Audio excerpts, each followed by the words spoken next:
Hey guys, tonight we find ourselves waking up in a small, quaint village during the unpredictable month of April. It's chilly colder than you'd expect, with the wind biting at your skin and the sky overhead painted in streaks of unyielding gray. The vibrant blooms of spring are conspicuously absent, their typical flare muted by the persistent frost clinging to the earth. You listen carefully, hoping to hear a melody of chirping birds to brighten the silent morning. But it's as if they've all taken a collective vow of silence, leaving behind only the whisper of the wind. It's a grim setting, and you probably won't survive this frost without a nice warm cup of imagination. So before you get comfortable, take a moment to like the video and subscribe, but only if you genuinely enjoy what I do here. Feel free to post your location and local time in the comments.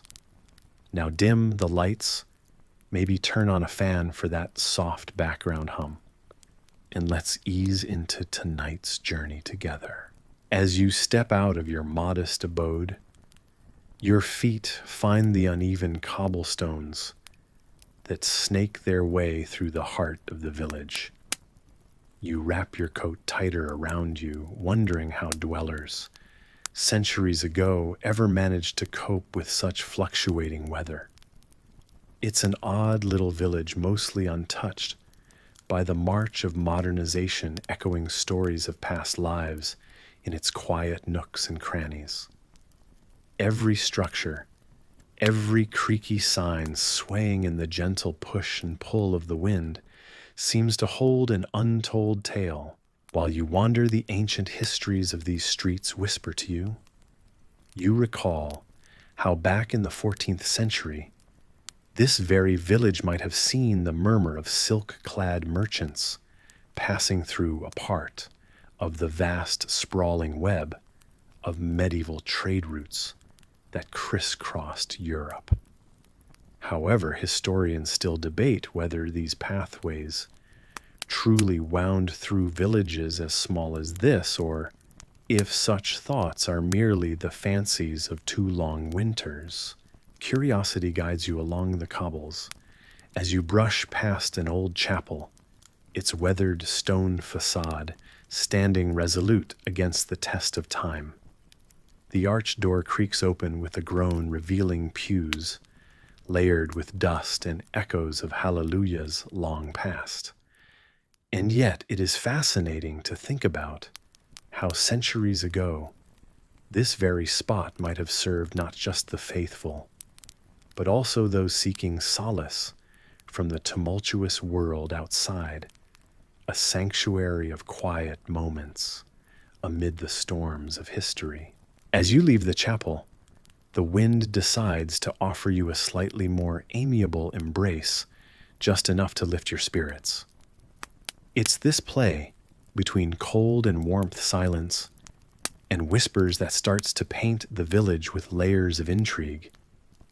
It's quiet now, but a little noise is just what you need to imagine what it might have been, a marketplace alive, with the chatter of villagers perhaps arguing over the best goat fat to keep them warm through chilly nights, just like the goat fat trick you heard about earlier. Continuing down the narrow path, you think of how this village probably kept its secrets close. Perhaps it was even a stop for travelers during the Peasants' Revolt, a lesser-known historical upheaval in 1381, when commoners dared to rise against the oppressive taxation of their time. You reflect on this, trying to picture weary souls, finding brief respite within these very stone walls, sharing bread and firelight with strangers who might have become friends, if only fleetingly.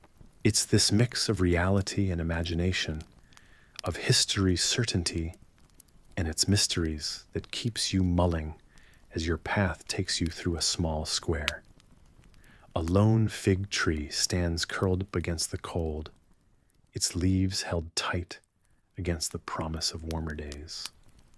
The square opens up to more whispers of stories, perhaps of ancient festivals that once brought joy and community to this now still space.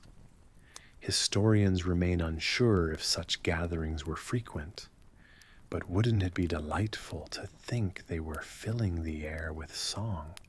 Each step down this village lane feels like a journey through time itself, where every stone, every frost-touched flowerless branch holds memories that evade understanding yet beckon you closer. Those pieces of history woven tightly with your imagination turn the cold gray day into a tapestry of what once was and what might have been. The silence of the frost-covered ground echoes beneath your feet as you walk among the villagers. The air is crisp, and each exhale hangs momentarily before vanishing into the ether. There's a sense of anticipation as the community gathers bundled against the chill, determined to plant their seeds, regardless of the unyielding soil. Despite the early hour, there's a bustling energy, a collective effort inspired by hope and necessity. The revered traditions of generations rest heavily in the minds of those around you, and you can almost hear the whispers of ancestors guiding the movement of hands, sowing seeds with the precision of the practiced. But you can't ignore the subtle tension, a strange stillness in the air. Everyone is trying to ignore the obvious. The earth seems to refuse the embrace of warmth. It's a detail that wouldn't scream necessity most days, but today it stands out with the stark clarity of a shooting star on a moonless night. Glances exchange silently, and even the children, usually lost in their own world, seem subdued. Someone nearest to you, a figure wrapped in layers, that obscure identity leans closer, muttering under their breath. The earth isn't breathing this year. The phrase clings to your thoughts as you press your fingers into the frosty ground. It's a historical echo, similar to tales of ancient droughts, when civilizations wavered on the edge of collapse. Historians still debate whether such events were natural cycles or consequences of human hand. And here you stand on that same precipice. This immediate challenge brings to mind the ice saints tradition from Central Europe, a period believed by farmers to bring a sudden cold snap around May. Its roots lie in an old belief system, a nod to a time before modern agriculture's scientific advancements. The cold days serve as a reminder that even expected warmth brings no guarantees. Yet here you are, along with the community prone to planting as though spring itself holds no memory of the warmth required. The seeds plop into cold furrows, and for a fleeting moment you wonder if perhaps the soil isn't the problem. Perhaps it's the skies above, stubborn in their refusal to yield rainfall or thaw. Standing up, you take a moment to appreciate the unusual stillness of the village, usually vibrant and filled with the sounds of flora and fauna alike. Now, even the wind holds its breath, the same wind that history records having whipped through these valleys, reshaping them thousands of years ago. Its ghost present in every shifting grain of sand on the peripheries of your sight. Surrounding fields spread out like woven tapestries, each patch representing the toil of countless hands. There's something beautiful and sad in the persistence of the villagers as they continue undeterred by the stubborn earth. It's a historical echo of human tenacity, a determination to thrive, even when such perseverance might face overwhelming odds. Amidst the rhythm of work, a child nearby wrinkles their nose and looks up at you, curiosity evident in their eyes. Is the earth really sleeping, they ask, voice teetering on the edge of belief and wonder. How do you answer? Is it with a poetic nod to Greek mythology, where Demeter's sorrows at Persephone's loss brought winter's chill? Or do you simply smile, offering nonverbal calms in acknowledgement of history's vast unknowns? Perhaps you say, or maybe it's just dreaming of new beginnings. The child's face brightens with possibility, and you feel the soft warmth of hope, like the gentle glow of early morning sun piercing through forgotten clouds. Autumn departs, and with it slowly seeps the chill, one hopes. You watch as the villagers pair off to warm by fires and talk of times when the warmth of companionship often stood in place of the absent sun. It has the feel of historical recounting stories told over warm drinks. Yet here, too, the ongoing task is steady in creation, creating the warmth right here in small acts, like a story being penned on blank parchment. It's strange how people anchor themselves with tales of the past, recounting legends of ancient hardships faced with wit and resolve. Wasn't there a time when frost brought entire villages similar to this one together each morning with whispered prayers? Historians often wonder how much of those tales is myth or embellished tales. Yet they hold elements of comfort. The day progresses as the village works, shifting their efforts but never their resolve. It's a moment where time seems to overlap, where history feels tangible between breaths and thoughts, where uncertainty binds everyone in a single tangled thread. Perhaps the earth is merely pausing a stalled inhale before an exuberant exhale ushers warmth back to the fields. You steady yourself with this thought as traditions continue their circuit and work rhythms into the earth-pacing contributions of each individual. As evening falls, painting the horizon in hues reminiscent of glories past and future, hopes, you hear faint conversations expounding about breakthroughs. Someone mentions the Little Ice Age, a period from roughly the 14th to the 19th century, where unusually harsh winters were a routine part of life. Europeans adjusted their approaches, developed new farming techniques, and adapted. Perhaps there's a lesson there for modern times. You leave with the promise of purer light, a steady reminder that each season, no matter how challenging, is another chapter in the endless story of the Earth's cycle.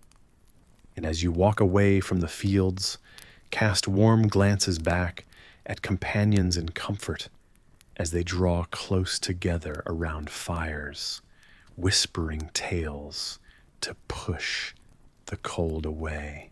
As dusk slowly envelops soothing and considerate starlight, touches each path left trudged, casting soft glow in which stories linger.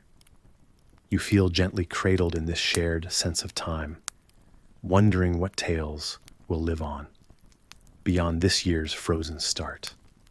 The earth might just be resting, as seasons often promise silent resilience, biding strength for remarkable springs to come.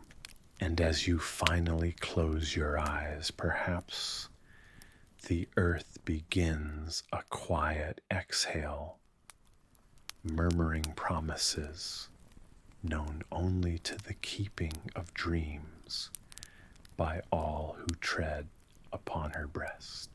The days feel slow and quiet, the air thick with a curious stillness. You gaze up at the sky, trying to find the sun where it should be, warming your face and chasing away the chill. But it's not there. For days now, the sun has played hide and seek behind a deep blanket of gray. An unusual silence grips the world around you as if everything is holding its breath, waiting for some ancient magic to return the sun to its rightful glory. The sky is no longer its lazy azure shade, but a dense, dull gray. There's a haze hovering above the rooftops, almost like smoke tendrils reaching down and kissing the ground like whispers of forgotten flames. You might feel as if you've wandered into an old world landscape where fire and sky met in some timeless dance beyond human comprehension.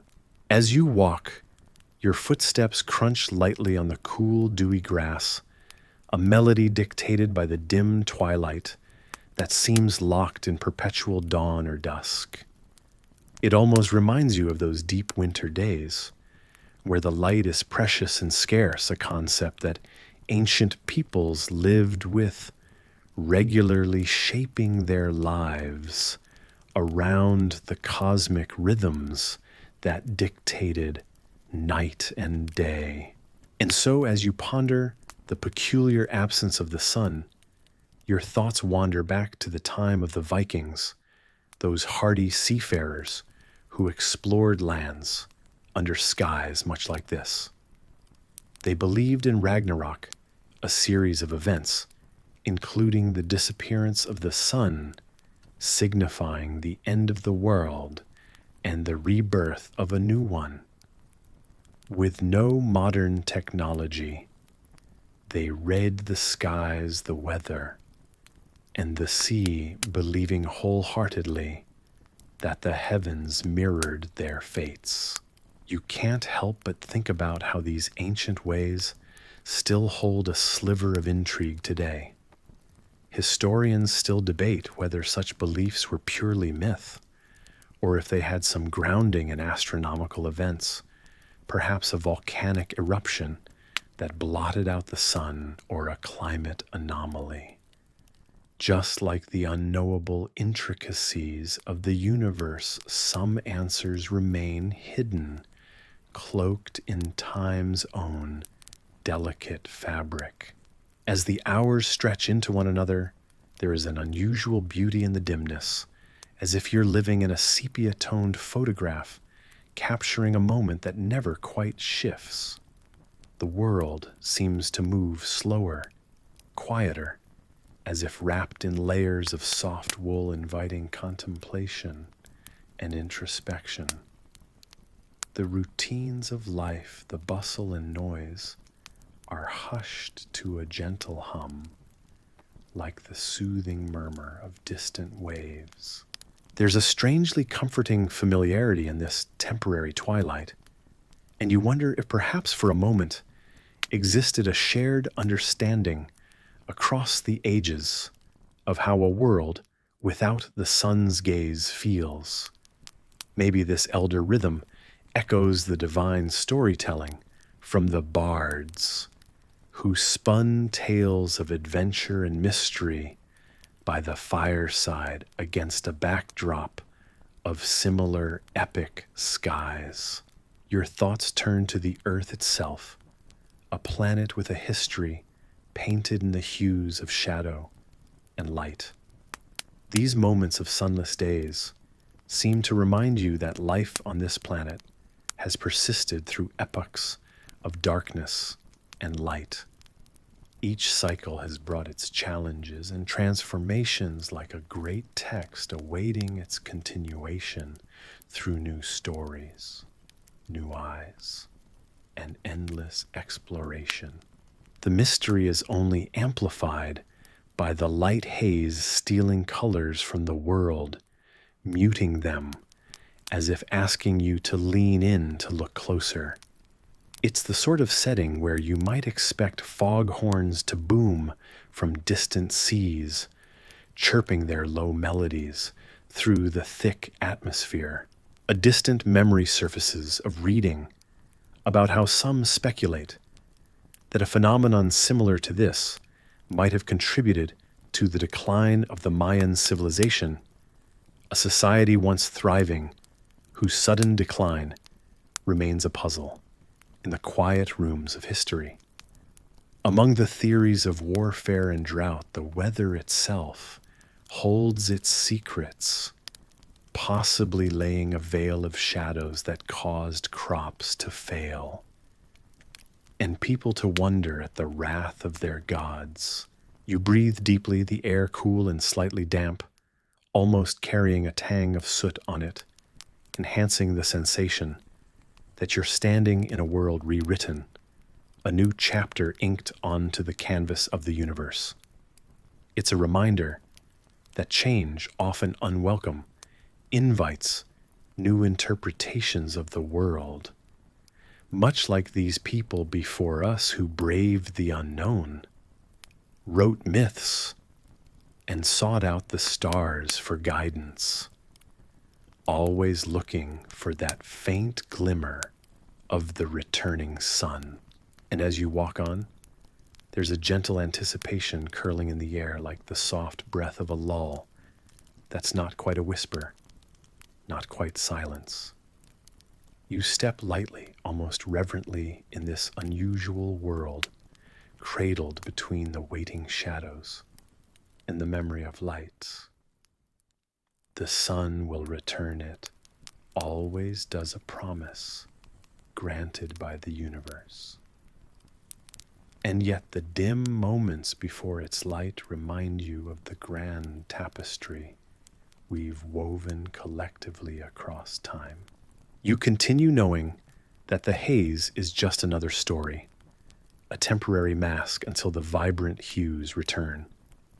You tread softly, as if not to disturb the dream that walks with you.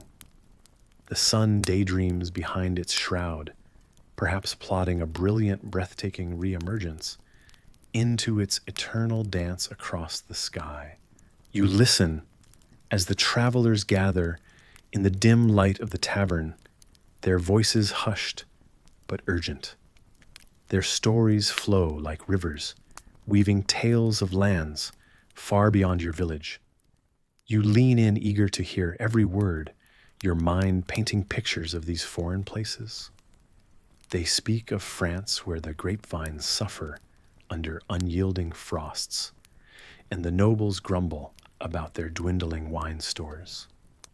In Germany, the great forests stand solemn and quiet, as if nature herself waits, holding her breath in the silent cold. England isn't spared either. The great river Thames recently froze solid, trapping merchants and fishermen alike in a crystal vice. As you listen, an older traveler mutters about the sun. He claims it rises weakly, casting strange shadows too early in the morning, then lingering like a ghost. Historians still debate whether the sun itself is sick. He muses, a hint of uncertainty lacing his words. You can't help but shiver, not from cold, but from the eerie notion of a world slipping into an inexplicable chill. It's not just the cold that they speak of. There are odd tales like that of the Dutch. Rumor has it some of them took to skating on their frozen canals.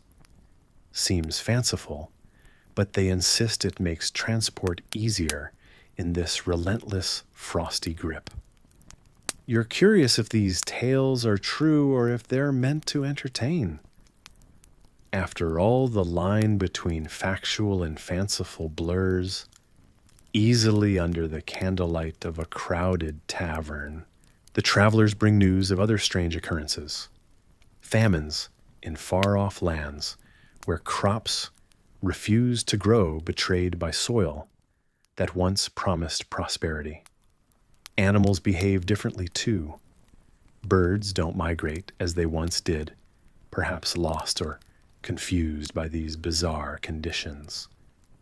In the villages touched by these tales, life adapts in peculiar ways.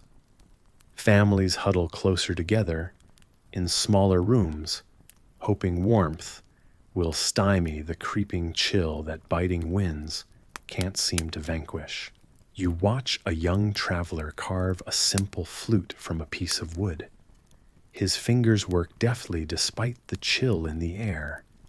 He speaks of using music to lift spirits, claiming a small melody can cut through the cold as well as any tool. He plays a short tune to prove his point, the notes dancing merrily despite the somber news. A gentle smile warms your face as you ponder how even in trying times, people find ways to seek joy. The air within the tavern grows thick with the scent of mulled wine spices swirling slowly through the warm room. Outside, the night blankets the village in icy stillness.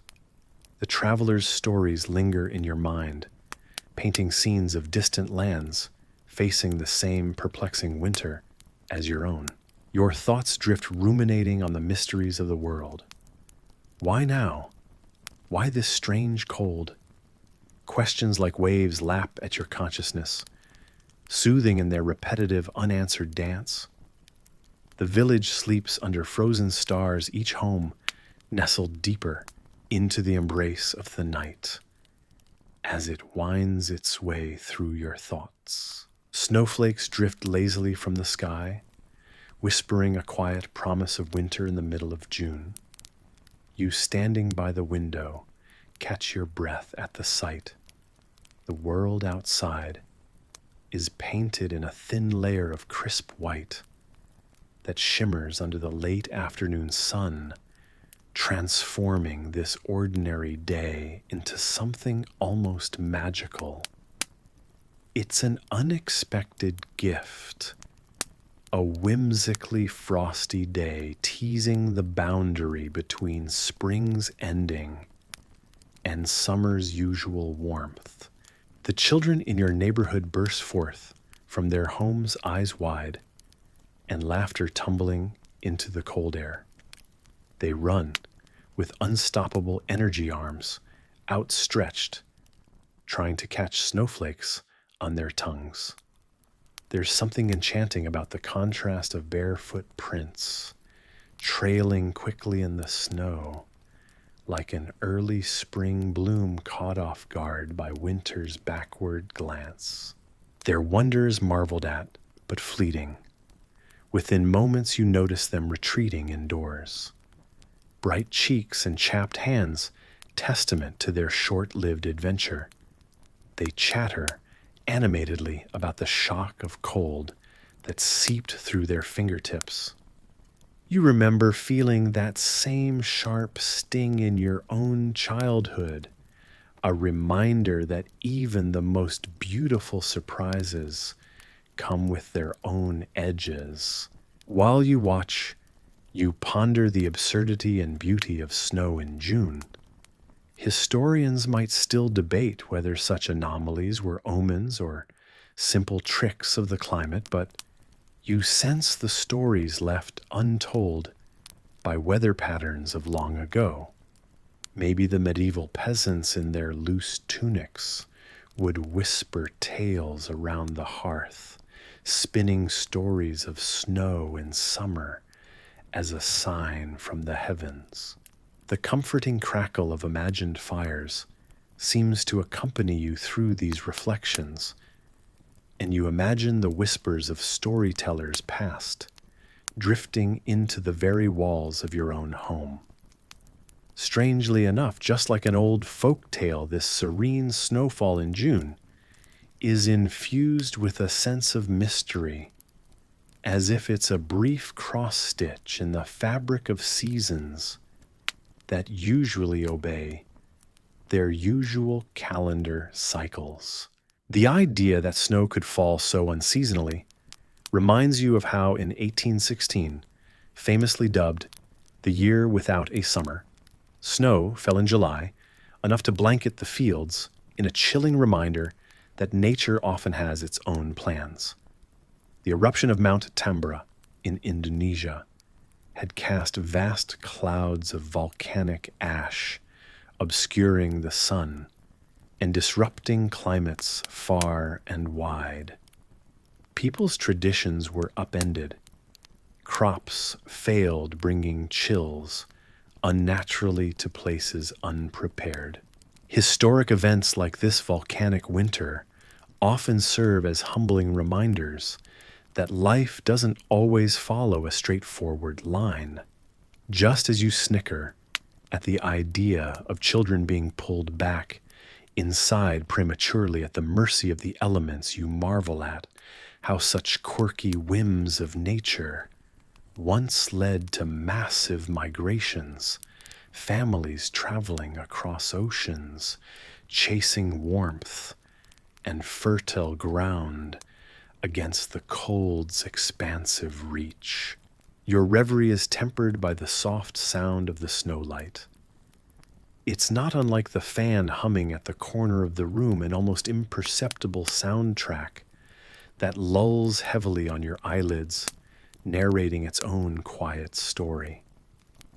The air inside is sumptuously warm compared to the crisp chill outside, offering you silent promises of peace and warmth.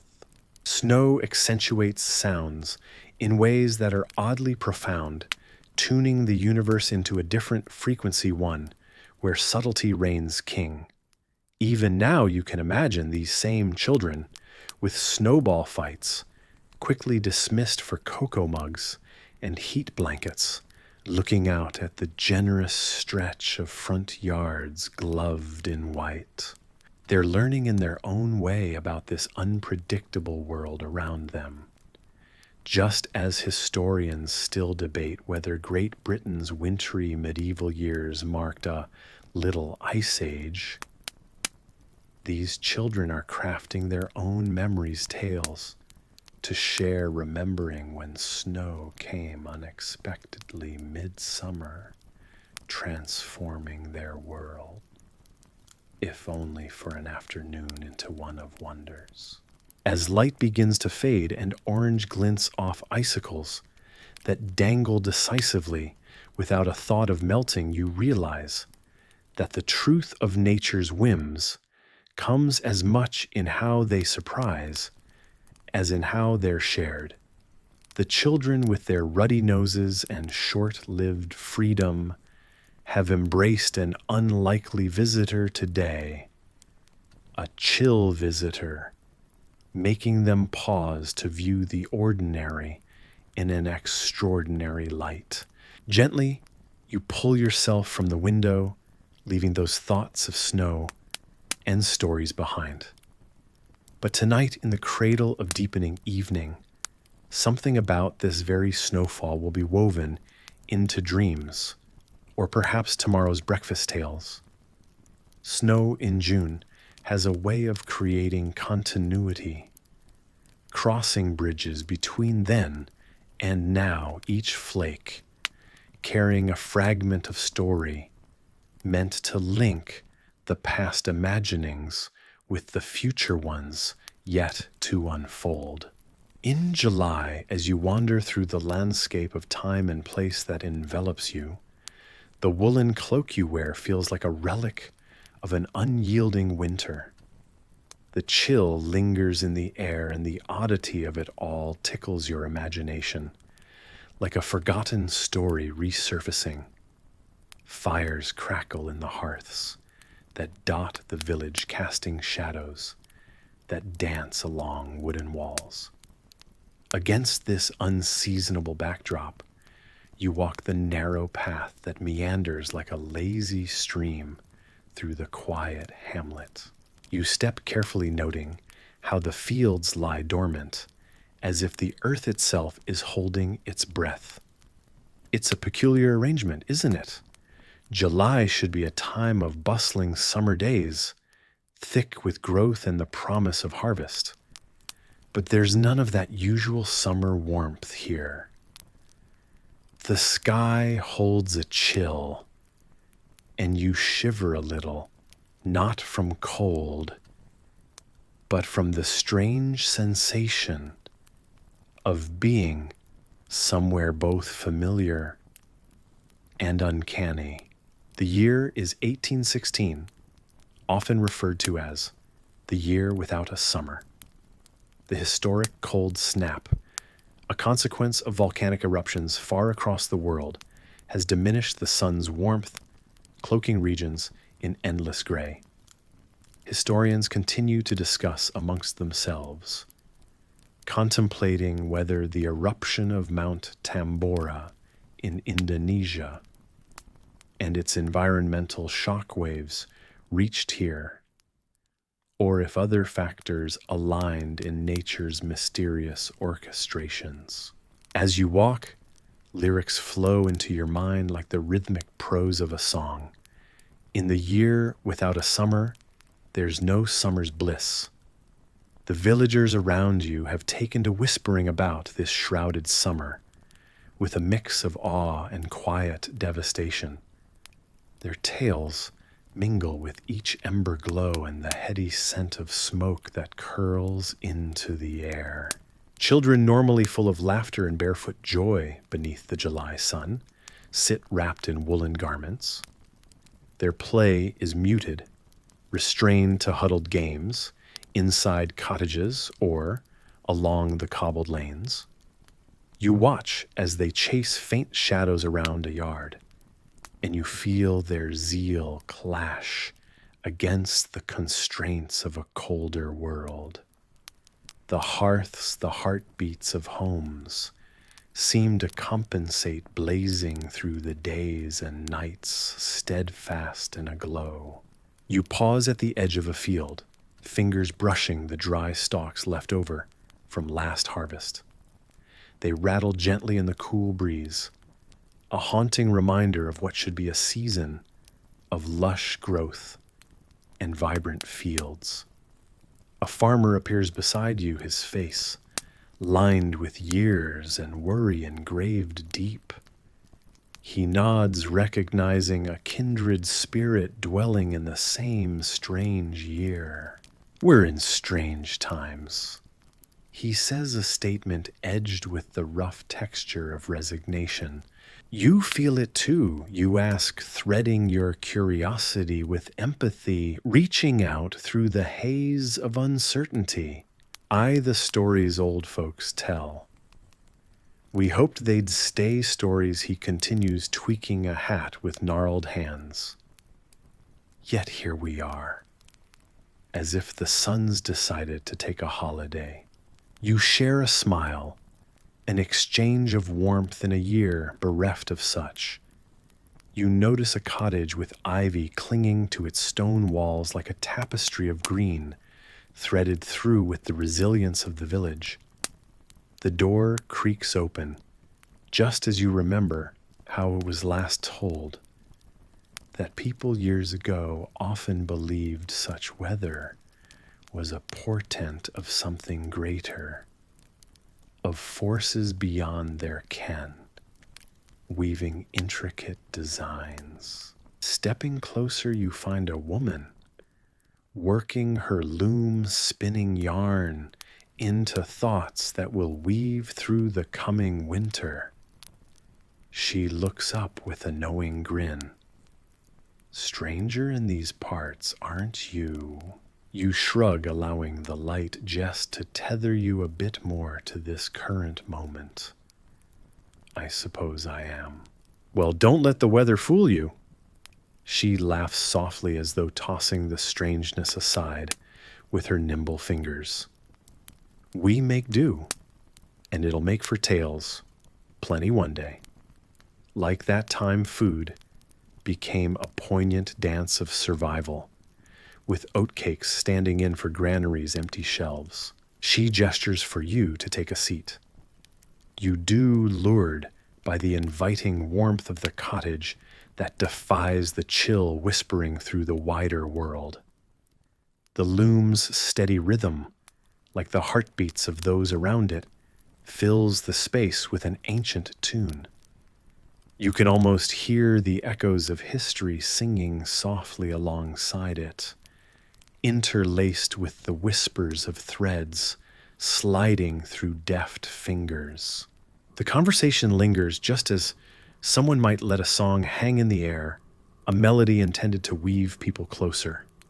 With each word spoken, you realize how, despite the cold outside, there is an undeniable warmth within that surpasses the starkness of a July no warmer than a forgotten solstice. Historians still debate whether what we're experiencing is a one-off, an anomaly, or a reoccurrence of nature's curious ebbs and flows you share, drawing on the tales you've collected along your journey.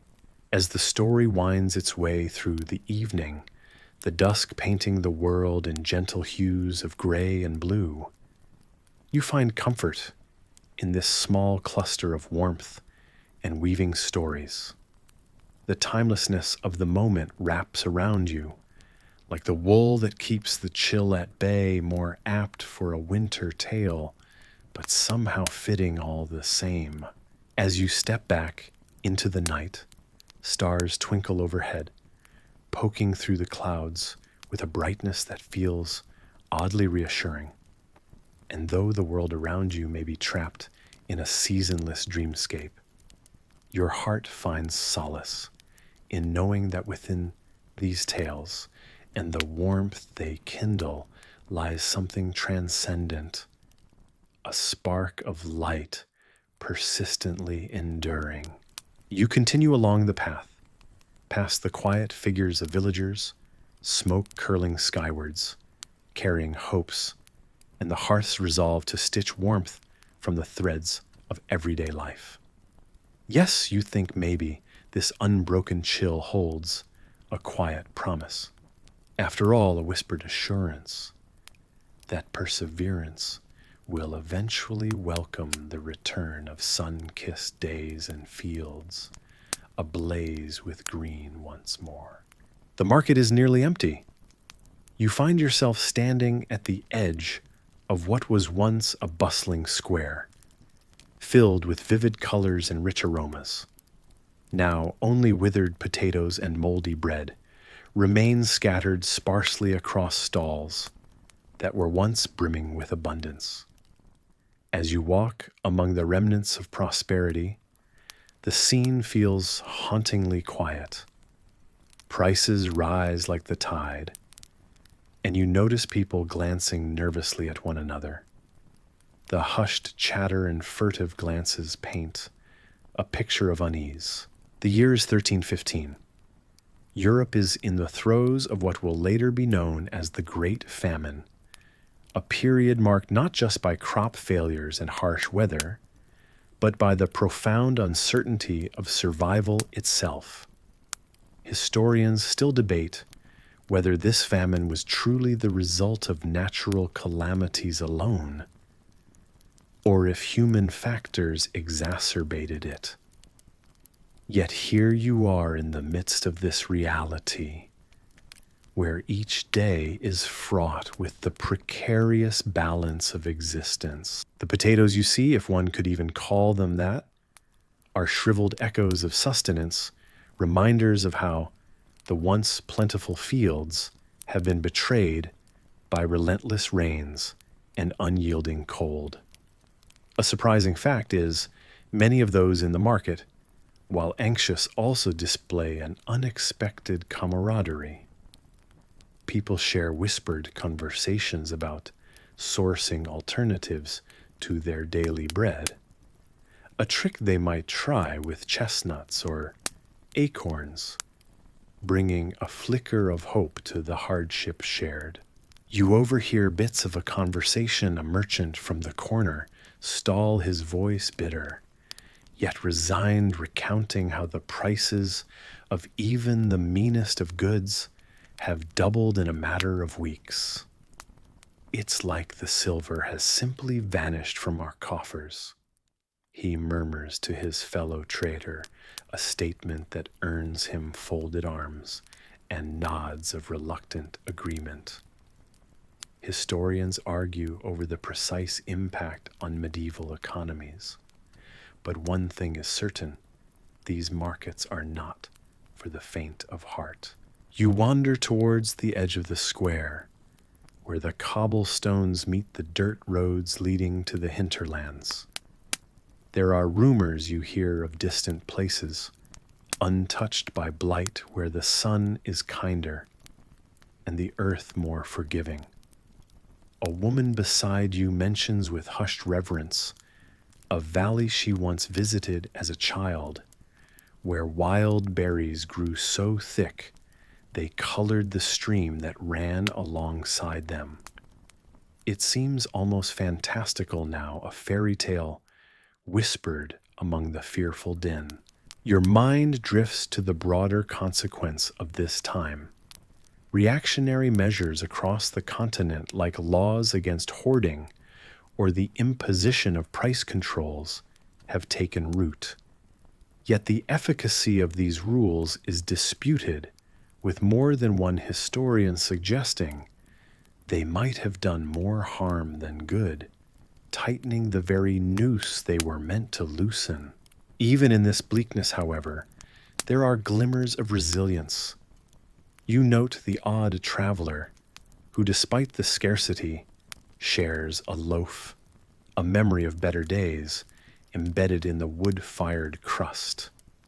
The gesture is not lost among the recipients, a tiny spark in days largely defined by gloom. The day's light begins to wane, painting the market in soft ochres and deep indigos. As darkness encroaches, there is a softening of the edges and a sense of introspection fills the air. Candles flicker in the windows of nearby cottages, casting warm, inviting glows that beckon the weary travelers home. You meander along the path, and the soft murmurs of the market behind you meld into the night, leaving you with a profound sense of the unyielding spirit nestled amidst hardship. Each step is accompanied by the whisper of history, underfoot stories both told and untold, paving the tapestry of human endurance. As the chronicle continues to unfold, you sense that every stride brings you closer to understanding an age-old dance between adversity and tenacity, a story familiar, yet always new, just like the unwritten troves of tomorrow's archives.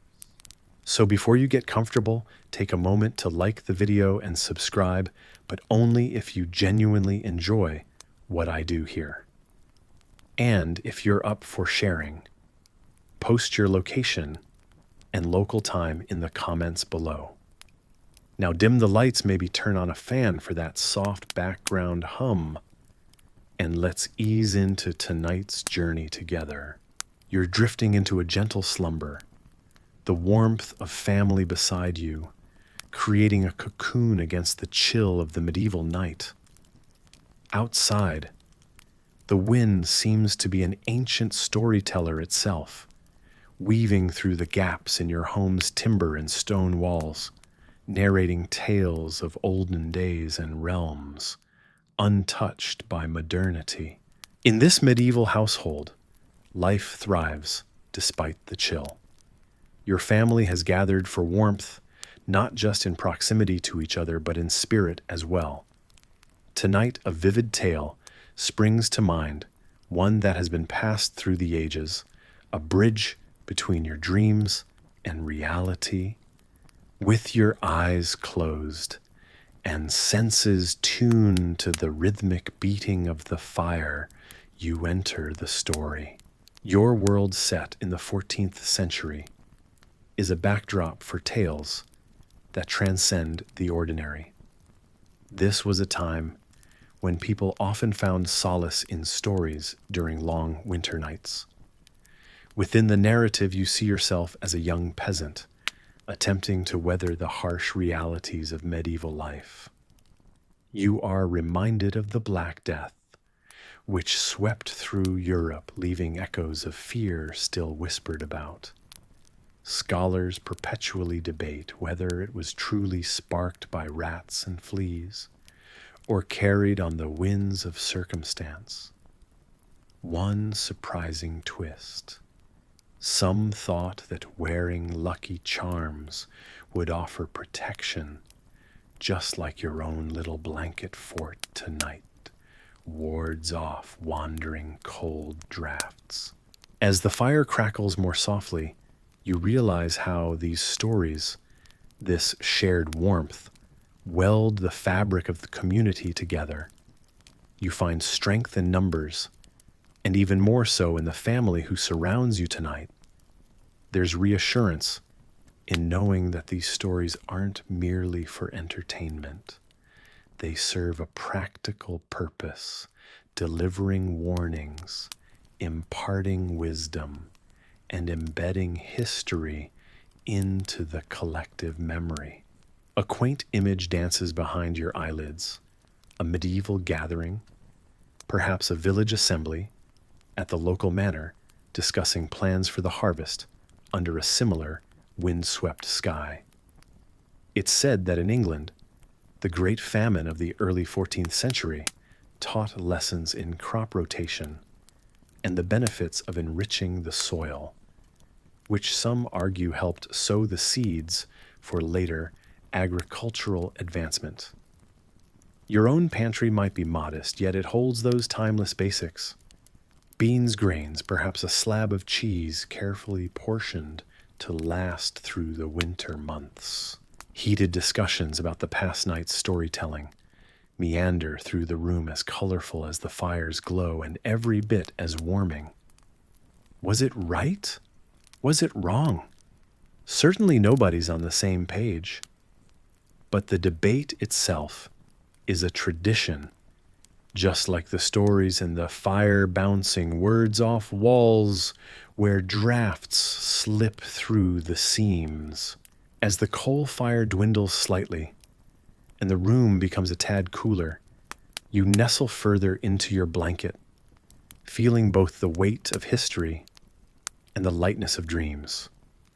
The dawn seems a distant whisper away as you hover on the precipice of sleep, half in, half out, just like so many dreamers before you in times long gone.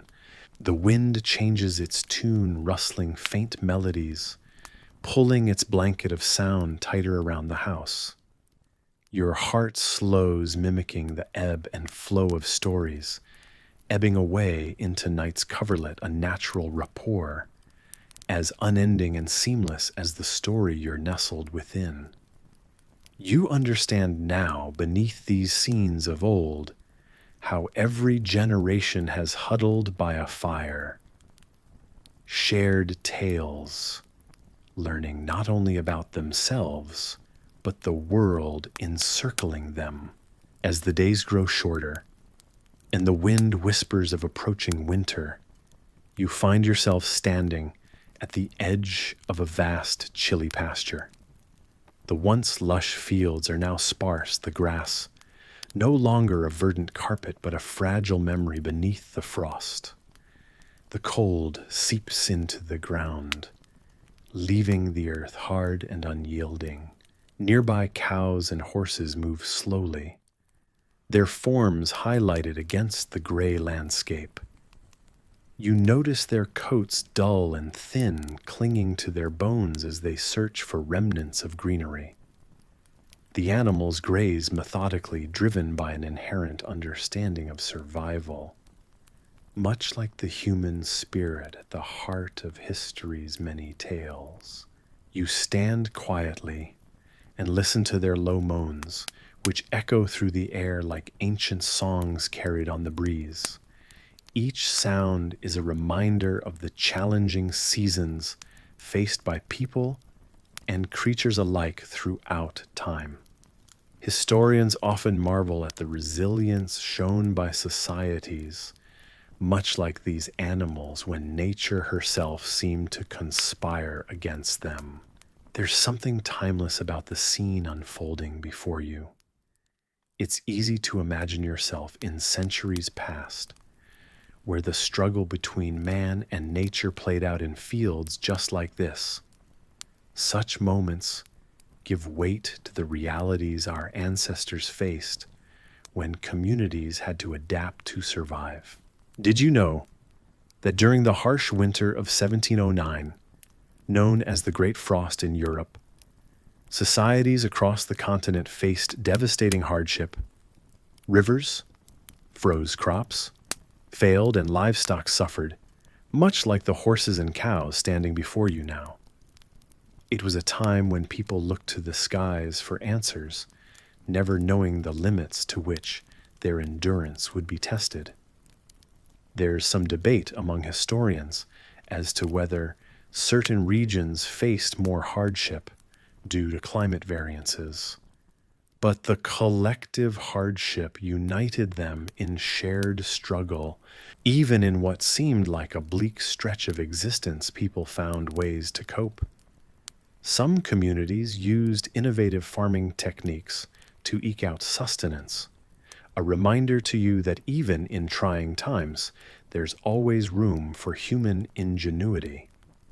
After all, adversity often fuels creativity in the most unexpected of ways. Your gaze returns to the pasture where a horse snorts, shaking its head as if dismissing the cold with a fiery determination. This small act of defiance against an indifferent environment is a testament to survival, a humorous reality that perhaps even a horse recognizes that surrendering is simply not an option. And so, amid the echoes of moans and the rustle of frost-kissed grass, you find yourself contemplating the balance of life. The cycles of nature and resilience reflected in the eyes of the thin cows and horses offer you a perspective, both humbling and gentle, inviting you to consider your place within this vast tapestry of existence. As the sun dips below the horizon and the frost deepens, you realize it's time to leave this scene behind, knowing that tomorrow will present another challenge and perhaps another victory. Just as the animals hold steady in the cold pastures, so too will you face whatever comes with quiet strength and an enduring heart. You're reading someone's journal by the dim light of a candle, squinting as you make out the faded text. We boiled bark, it reads a stark reminder of the desperation that surrounds you. The village, once thriving and vibrant, now seems like a shadow of its former self. You can almost feel the hunger gnawing at your insides, mirrored by the empty cupboards and barren pantries. Outside, the air is tense. In some towns, bread riots have erupted like a tidal wave of frustration and hunger. People line the streets, their voices rising in chorus, demanding sustenance. You step out into this world where hope is a rare commodity, and each day feels like a battle against an invisible foe. It's a struggle not just for food, but for dignity, for the right to live without the constant specter of starvation.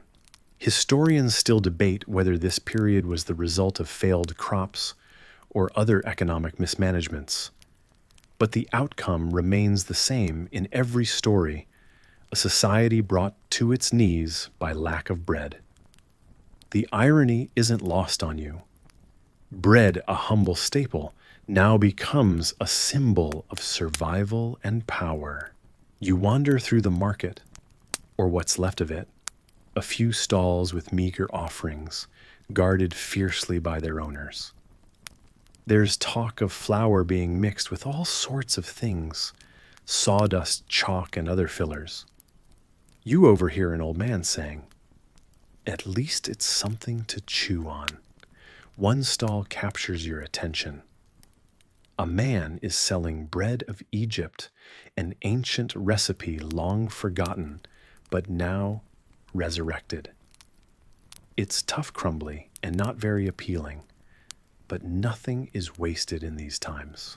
Nearby children run barefoot, their laughter a juxtaposition to the grim reality of adult conversations about scarcity. They've learned to find joy in the little things like playing tag or chasing after a stray deflated ball. Their resilience is both heartwarming and heart-wrenching. You wonder what stories they'll tell of this time when they're old enough to understand. As you walk further, a group of women huddle together, sharing whispered news from neighboring towns. They speak of a caravan rumored to be coming through laden with flour, but it seems more like a wistful fantasy rather than a reliable report. One woman, Eliza, shows you her hands calloused from laborious efforts to stretch what little they have. "We boiled bark," she repeats from the journal, a somber echo of survival ingenuity. Boiling bark was never supposed to be anyone's idea of a meal, but here it is a necessity. These hard times have given rise to secret exchanges, bartering skills for goods. You swap a spare shirt for a few eggs, marveling at how quickly the world has changed. Skills like sewing and repairing are now invaluable currency, traded with as much zeal as gold once was. Conversations slip into quieter tones, tales of moral dilemmas and choices made in desperation. Some have taken to foraging, teaching each other which plants and roots are edible. There's a surprising camaraderie in survival, and even a gentle humor, a light sarcasm when they joke about becoming budding botanists out of necessity. Despite the dire circumstances, not all hope is lost. Your thoughts drift to the past, to stories of resilience you've heard before, just like the goat fat trick you heard about at your grandmother's knee. Human nature is to endure, and somehow you find comfort in that. You turn back to the journal, finding solace in the act of recording, this time knowing one day someone might read these words with incredulity, wondering how it was possible. There's power in storytelling, and you realize writing it down makes it real, yet it also makes it bearable. The journal lies open in your lap, a silent testament to these times. You can't help but think that someday this too shall pass, and life, with all its unpredictability, will find a way to go on. As night falls and the town's quiet, the whisper of hope seems to carry on the breeze, promising reprieve. In the stillness, you rest your pen and close your eyes, imagining fields full of grain bread abundant once more, silently praying that soon this journal's tale will be of a resolved crisis, a small yet significant victory in the annals of history. In the tavern, the air is thick with the mingled scents of roasted meats and spiced ale. The chatter of patrons hums around you, a gentle lull of humanity, unwinding after a long day. You find yourself a seat in a cozy corner, drawn by the promise of an intriguing story. The tavern glows warmly, candlelight flickering against well-worn wood. Seated across from you, an old man with a face well crafted by time leans forward, his eyes gleaming like embers. He begins to speak in a voice both raspy and soothing, casting the tale like a well-worn tapestry from another world. There's a volcano far in the East Indies called Tambora. He says the name hanging in the air like a tune. It exploded just last year, choked the sky, it did. You imagine it an earth-shaking explosion smoke and ash curling into the heavens like ghosts escaping their worldly prison. You're tempted briefly to picture yourself witnessing such a spectacle, though you suspect, with a chuckle, you probably wouldn't survive it. The old man's words paint the scene vividly. In April 1815, it changed everything. He continues, with a tone that suggests even now he's unraveling the mysteries of that event. History recalls how the eruption spewed forth from Tambora with a ferocity unlike anything seen before or since. The blast was heard over 1,000 miles away, its roar reverberating across the seas, the sound waves carrying stories of untold destruction. He pauses, looking at you deliberately. Historians still debate whether the skies ever return to their true selves. After that, he muses, his eyes twinkling with a hint of mischief, as if daring you to challenge the clouds above with your own observation.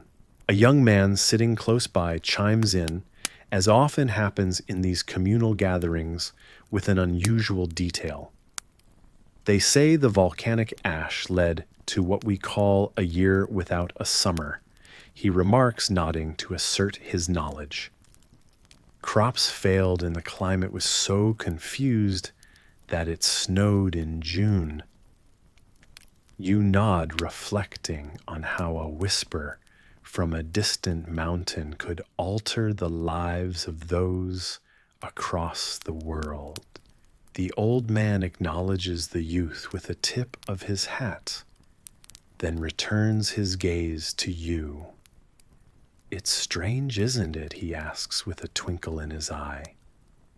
How something so far away can touch lives here, just as the warmth of this flickering fire reaches your hands. You think about this as a lull, wraps around the room a blanket woven from gentle voices and low laughter.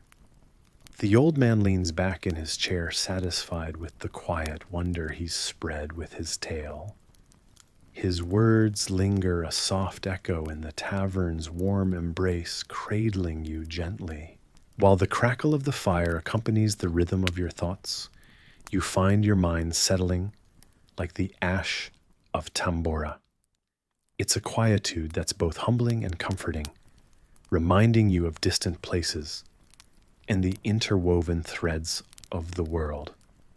The story itself feels like a journey, one that spans ages and places, bringing the distant past to cozy present.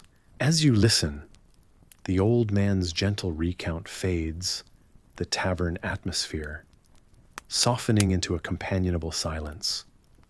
You stretch your legs under the table, glancing to see if the flames cast any stories of their own onto the wall. Would they tell of Tambora and the way it painted sunsets in strange colors for the months that followed? Someone hums a melody nearby, perhaps a tune, known only to those who have heard it in taverns like this one long ago. You imagine the notes drifting up past the beams through roofs and open skies, whispering across time and space, perhaps reaching even the desolate plains where Tambora rests dormant, its tale immortalized in the rhythms of history. It's a soothing thought.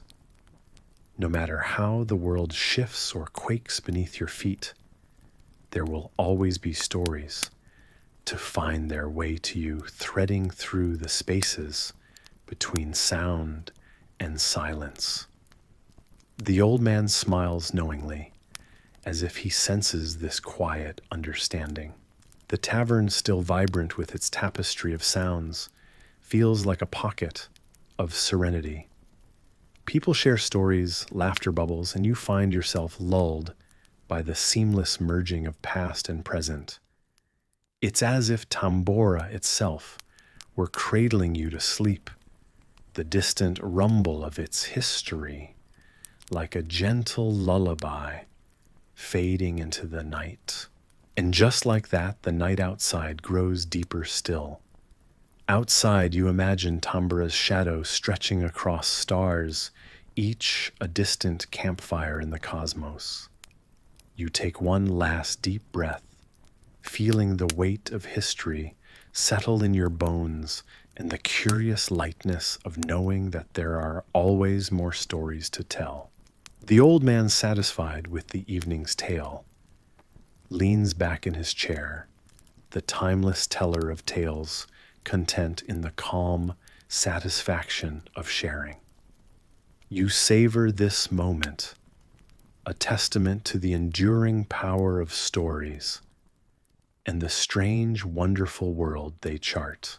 The tavern fades softly to a gentle hum, and as your eyes grow heavy, you realize that tonight you rest not just with the memory of Tambora, but with the warm glow of connections kindled across oceans and centuries wrapped in the gentle embrace of a story shared under a starlit sky. Sunsets glow in strange orange and crimson over the horizon, an ethereal display painted across the sky that you can't help but watch, entranced. The villagers whisper among themselves, calling it the doomsday sky. It's a name shrouded in mystery, passed down through generations, like an old, well-worn story, told to keep children in line, or perhaps to keep alive a memory they don't want to forget. As you stand with your bare feet on the worn cobblestones of the village square, you feel the warmth of the day fading away with the sun, replaced slowly by the cool embrace of evening. The sky looks almost like it's on fire, the colors swirling together like a living painting far beyond the gentle blues and soft pinks that sunsets usually promise. Historians still debate whether these vibrant skies were a mere quirk of nature or a sign and omen of events that were yet to unfold. You find yourself pondering how different cultures across the ages have viewed the sky. In ancient Greece, for example, a fiery sky might have been interpreted as a message from the gods. You think about the mighty Zeus up above, wielding lightning bolts like toys. Not exactly a comforting image when you're trying to sleep, but fascinating nonetheless. Beneath this doomsday sky, the village is a living tapestry of life. People move through the streets like shadowy figures against the bright backdrop of the setting sun. An old man with a gentle smile shuffles by, carrying a basket filled with bread, one of those heartwarming images that reassure you some things don't change, even amid strange phenomena. Bread, after all, has been a staple for thousands of years. The famous cereal revolution of ancient times saw people abandoning their nomadic ways, partly because they discovered the joys of baking. As you meander toward the edge of the village, you notice the animals' behavior. The chickens, usually so noisy and busy, have quieted down, pecking cautiously at the ground. The sheep have gathered closely in their pen, bleating softly, almost as if whispering secrets among themselves. It's impossible not to smile at the thought of a sheep conspiracy. There's a certain magic about this time of day when light and shadow blend, and the world itself seems to hold its breath waiting. You've heard that some astronomers speculate the colors might come from particles high up in the atmosphere interacting with the light in unpredictable ways. But why now? Why here? No one seems to have a definitive answer. And it's that mystery that makes each sunset feel like a new adventure. You wander a little deeper into the story behind the doomsday sky. Lore has it that an ancient civilization once thrived where the village now stands, a civilization obsessed with the heavens. They left behind stories carved in stone and whispered in legends, tales of a sky that heralded change. But were these changes catastrophic or enlightening? It's a question with no easy answer, like so many things in history. As the sky darkens, a light breeze picks up, rustling the leaves of the old oaks that line the village outskirts. You wrap your arms around yourself more for comfort than warmth, letting the gentle night air soothe you. Each breath you take seems to carry a hint of the past, and with it comes the understanding that some stories may never be fully known, yet they linger part of the air and earth beneath your feet. You wonder if perhaps the villagers see this sky not just as a warning, but as a reminder, a call to remember their roots, their history, and maybe even their hopes. After all, every sunset is a kind of ending, but it's also a promise of a new dawn. It's the sky's way of teaching us resilience, perhaps to face the unknown with open eyes and heart. Absorbed in these thoughts, you settle back and watch as the last slivers of crimson fade, leaving a sky deep with the night. Above, the first stars blink into existence like tiny pinpricks of light, offering their own quiet reassurances. Pillow your head with these thoughts that somewhere beyond those stars lies countless stories just waiting to be told. With the tranquility of the evening settling around you, you bask in the certainty of this universal ritual. The villagers tuck away their secrets, their stories and dreams for another day, just as you tuck yourself into bed, surrendering to the embrace of sleep. Whatever mysteries the doomsday sky holds will unravel in their own time, much like the gentle unraveling of dreams in the hush of night. You find yourself in a landscape that defies the usual rhythms of nature and time. It's not quite summer, though the calendar says that it is, and Vermont, well known for its snowy winters, seems to have forgotten to shed its white coat this year.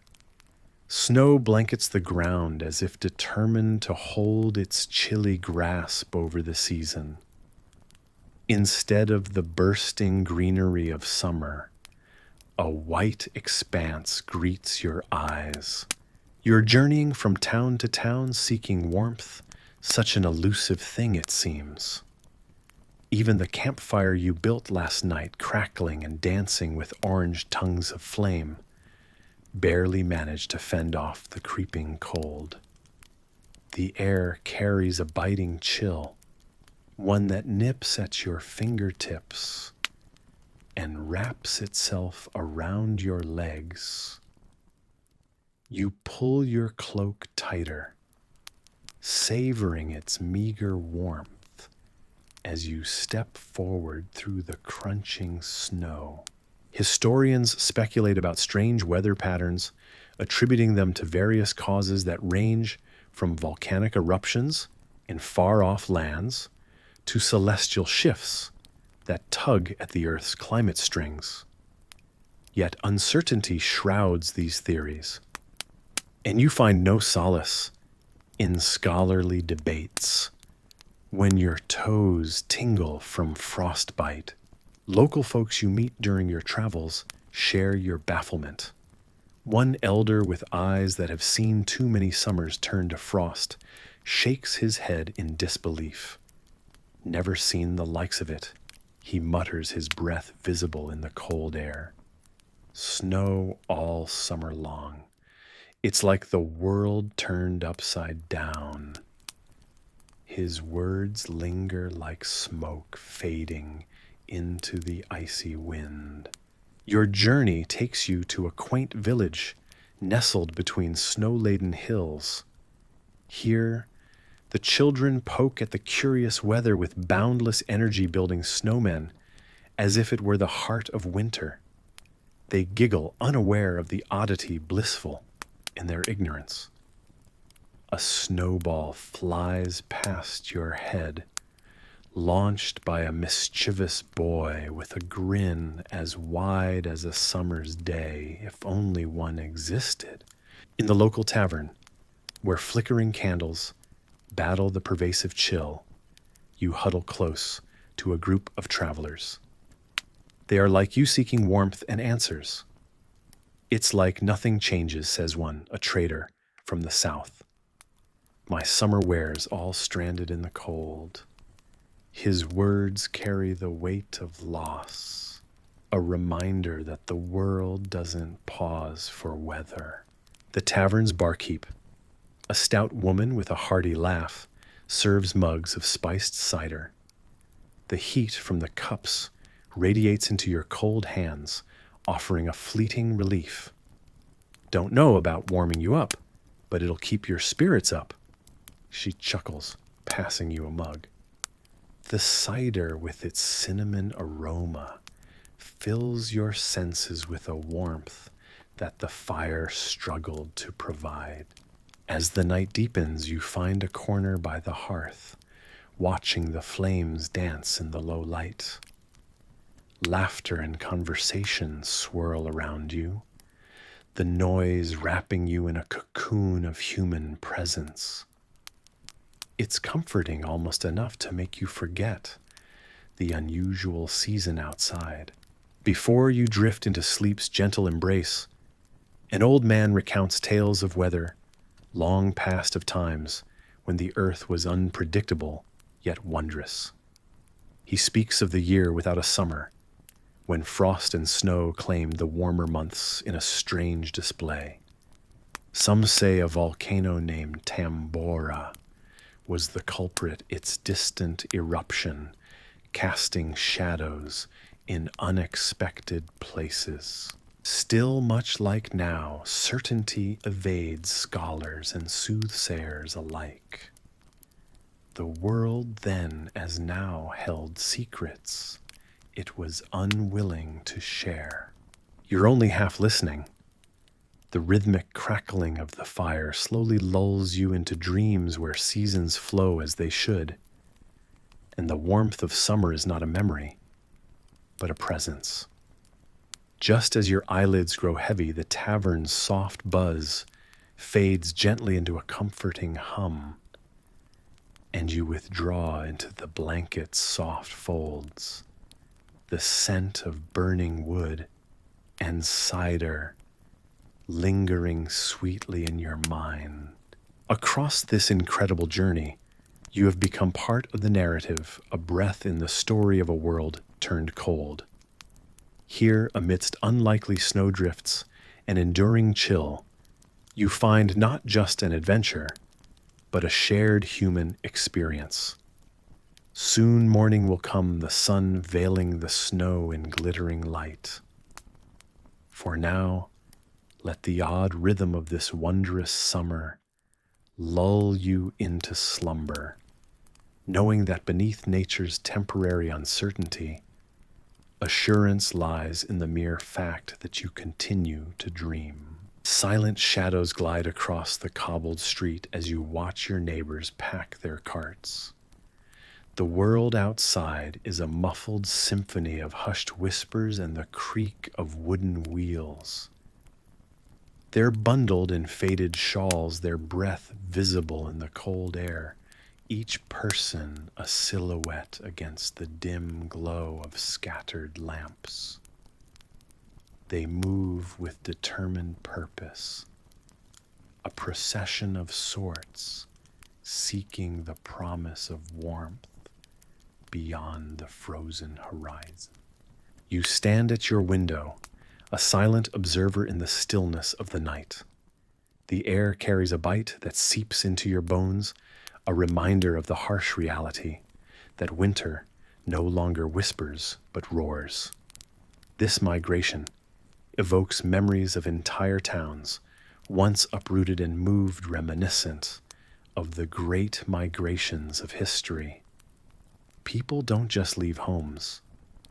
They leave legacies and dreams etched in each brick and timber, just like archaeological digs reveal whole communities relocated in eras past. There's something eerily majestic about watching these neighbors, bundled and burdened, move through the darkness. It triggers a small sigh from you, a puff of warmth in the cold room. Historians still debate whether the climate shifts this pronounce were the inciting factors for ancient migrations, much like the reasons various communities find themselves packing up in the present day. It's a silent admission that seasons, like human emotions, are ever-changing and uncontrollable forces. As you think on these things, a peculiar detail catches your eye: a young girl. Her hair, a cascade of curls, peeking from beneath a woolen hat, glints silver in the moonlight. She carries a cage, and within it a curious creature, unique in its simplicity, a rabbit, its fur like newly fallen snow. The girl's small hands reach through the bars to comfort it, now and then whispering words you cannot hear. This surprises you because in times of practical considerations, tangible survival items often trump personal attachments. Yet this small act of tenderness speaks volumes about what truly matters: the warmth of companionship, even in the form of a small twitching nose. You're reminded of stories where unlikely animals provided unexpected comfort and guidance to those who roamed the lands in search of a new, safer haven. Tales like these defy the conventional, adding a richness to history that cannot be confined by fact alone. Conceivably, just as people once followed stars and instinct, it could have been the companionship of creatures, however small, that kept spirits enduringly alight. The procession dwindles into the darkness, swallowed by the cold night.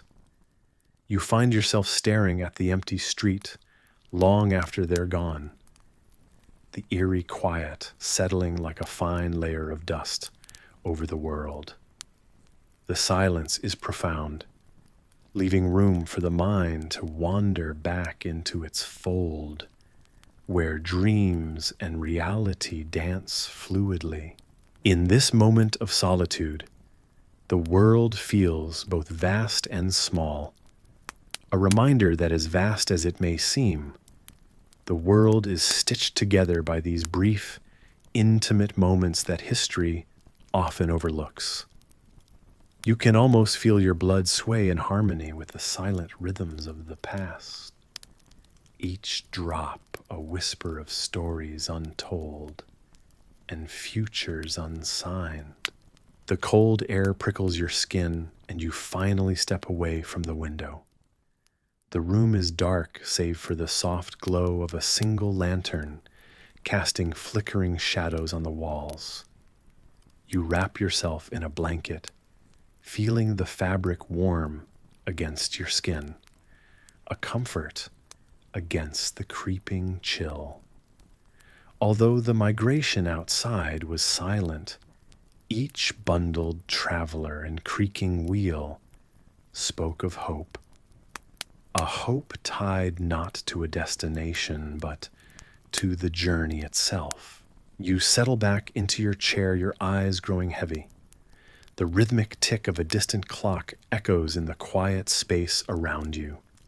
Sleep beckons, coaxed by the serenade of gentle night sounds that filter through the walls, cradling the echoes of what was and what is to come. You close your eyes, the brink of sleep, an inviting threshold to cross. As your breathing slows, the scene shifts seamlessly into a tableau of dreams. Faces of neighbors merge with those of strangers from history, a crowd across timelines, drawn together in unity against the elements. They move as one, men, women, and children, their eyes forward, chasing the warmth of sunlight and hope that lies just beyond the horizon. This dreamscape hums with the enduring energy of their collective spirit, a lullaby of longing and belonging that hovers between the dimensions of dream and wakefulness. Your thoughts drift like leaves upon an autumn stream, fluttering here and there, catching briefly on memories or imaginings before being swept onward by the current. The narrative of their journey becomes part of your own dream, the paths you traverse, bound not by time or geography, but by a shared search for comfort, security, and home. The softness of the blankets, the gentle rhythm of your heartbeat, all blend into a tapestry of sensory peace. The story of the night whispers its final lines, allowing the cold world outside to blur and fade as you descend into the depths of restful slumber, comforted by the gentle embrace of night's lullaby. A sleep untroubled by the winds of winter or the journeys of the heart. The dreams glide on hushed and safe as you drift further from the now quiet reality, carried softly on the wings of stories untold, settling finally into the warmth of tranquility, wrapped securely in the echoes of history's gentle murmurs. Once again, you find yourself transported to the year 1816, an era where the air hums with the sounds of anticipation and ink-scribbling imaginations. Picture yourself in a cozy room by a crackling fire, the warmth softening the damp chill of a summer that seems to scorn sunlight entirely. As you sit quietly in this intimate space, shadows play on the walls, flickering like ghosts, dancing to Byron's verses as he writes them.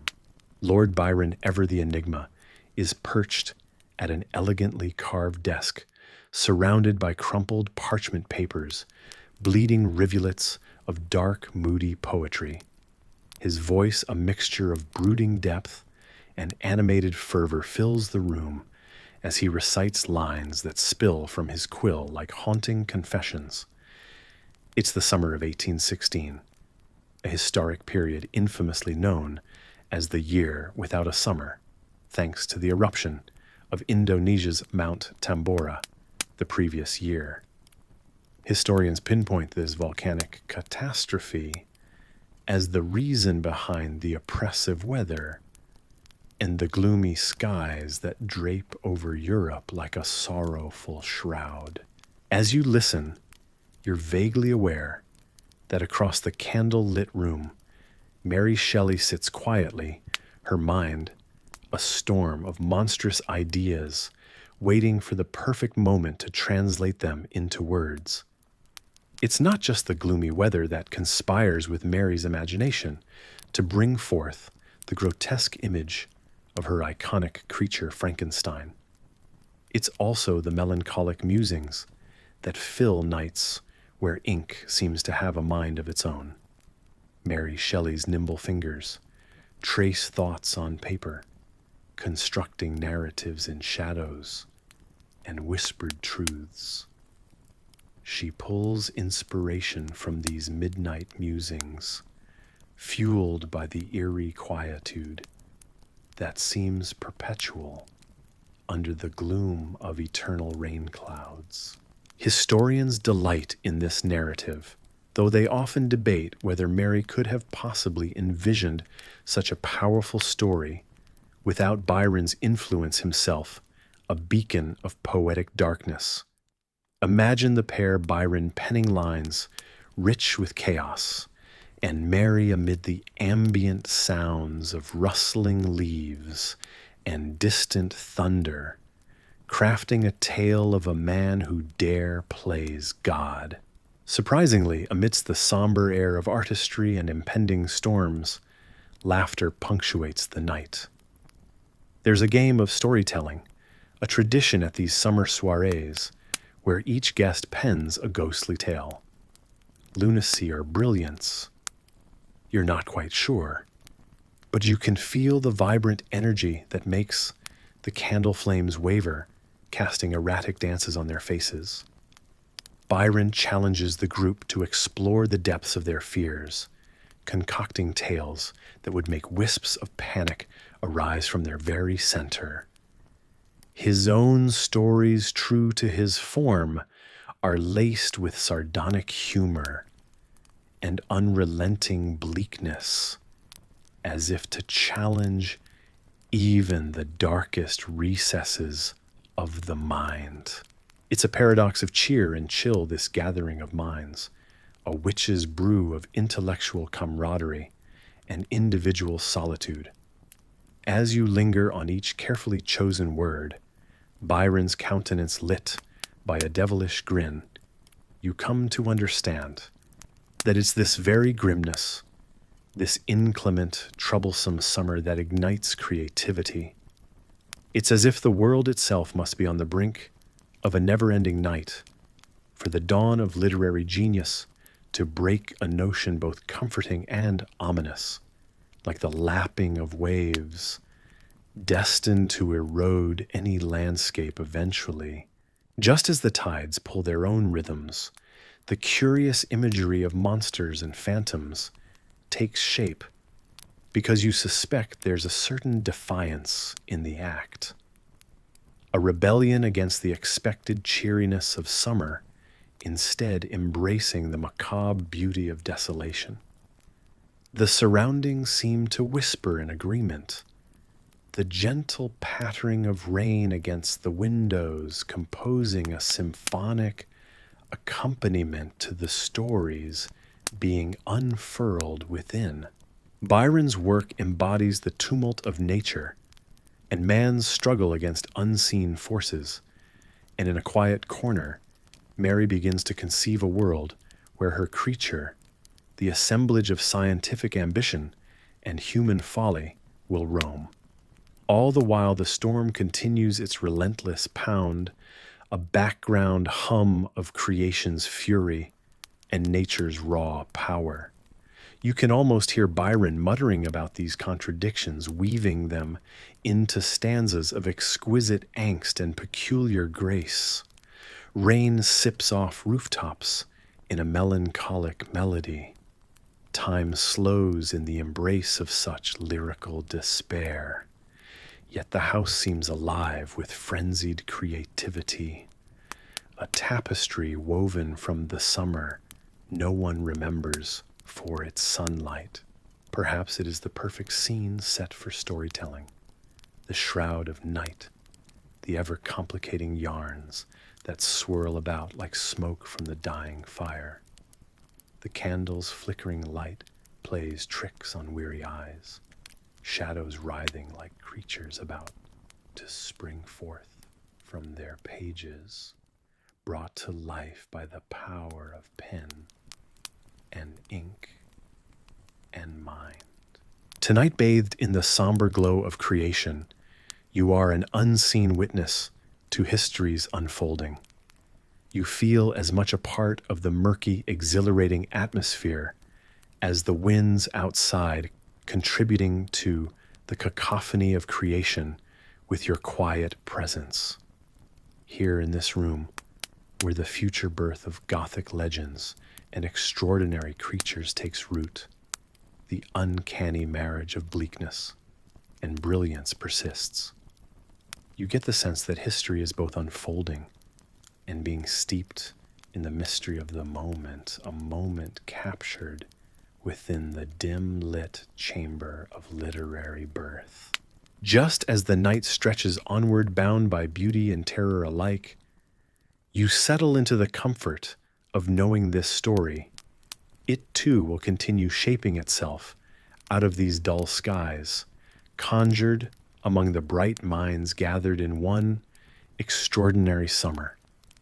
Indeed, in such a company, even the darkest imaginings become the lullaby you need, drawing you deeper into the tales, spun with an excellent mix of artistry and authenticity. In the dim glow of candlelit churches, you find yourself surrounded by an air of quiet reverence. The ancient stones echo faint whispers, voices entangled in earnest prayers. They plead softly for warmth amidst the cold, for mercy during unforgiving times, and for the sun ever hiding behind foreboding clouds. You feel a sense of connection with those voices, a bond across time, as their hopes and fears weave themselves into yours. The scene takes you to medieval Europe, a period both fascinating and brutal. You might imagine being a time traveler here, clothed in thick woolen garments to stave off the chill.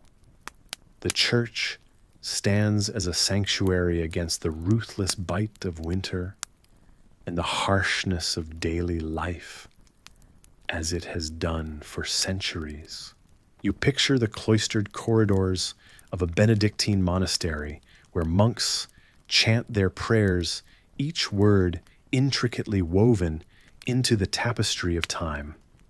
Your mind wanders to the mid-14th century, around when the Black Death held an iron grip on the continent. Silence falls over you.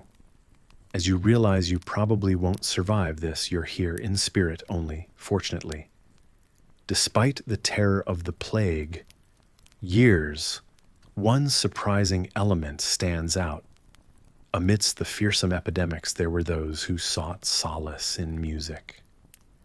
Did you know that it was during these times that many spiritual hymns were composed rich with emotion and yearning?